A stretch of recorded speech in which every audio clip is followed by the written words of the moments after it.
Now, they said it was parked somewhere around here.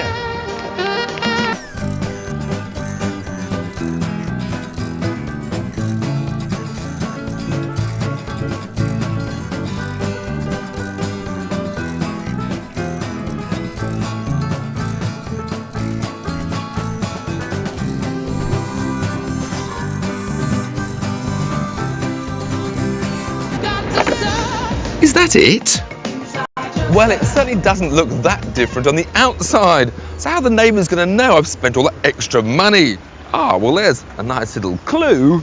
So if the answers aren't on the outside, they must be under the skin. The aluminium skin. And the first hint that there's something very special under that lightweight bonnet comes with this M5 style warm-up sequence. We have ignition sequence start. The orange sectors on the rev counter go out progressively as you're driving around, which lets you know when the engine has reached its full working temperature. This is obviously a high-tech power plant.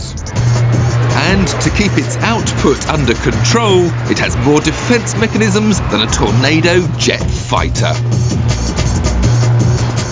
For starters, the fly-by-wire throttle has two modes, one for around town, which needs plenty of movement to open it up, and another sharper sport mode for instant action. Then of course there's the DSC, the CBC, and the plain old TC.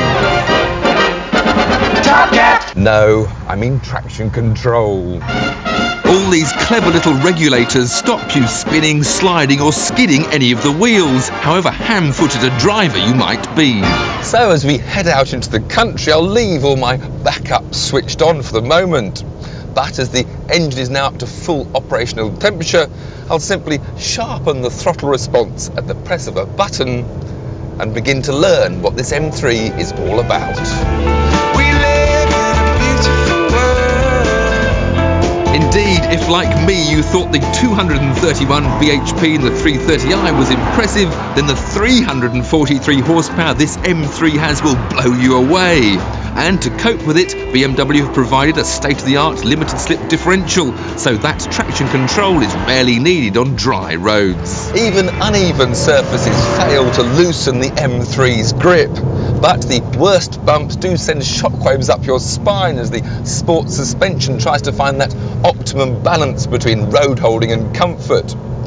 But with seats which have adjustments which quite literally hug you to death, and a cabin layout as relaxed and refined as this, it's a minor moan.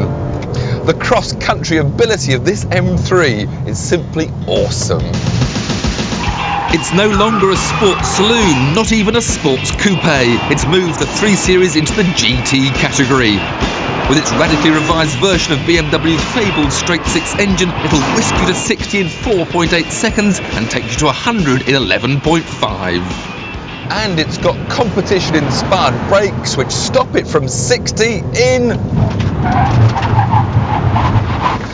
a staggering 2.6 seconds.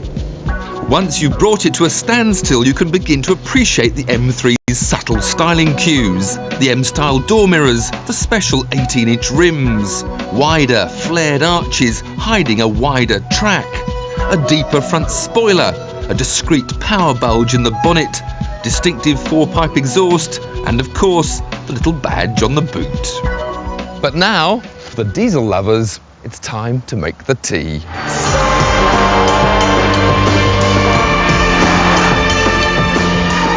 Yes, if you've got an ounce of adrenaline anywhere in your body and you're lucky enough to own one of these, wait till you nearly need a new set of tyres and then join a track driving day, because this is where the M3 is born to be.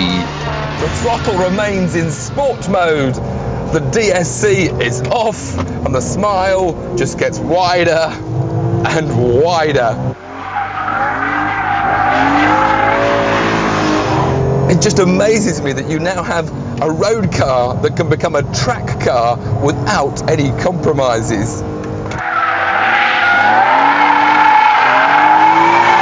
With this limited slip differential, I can turn in, punch the throttle, kick the tail out, and then just power slide it out of the corner.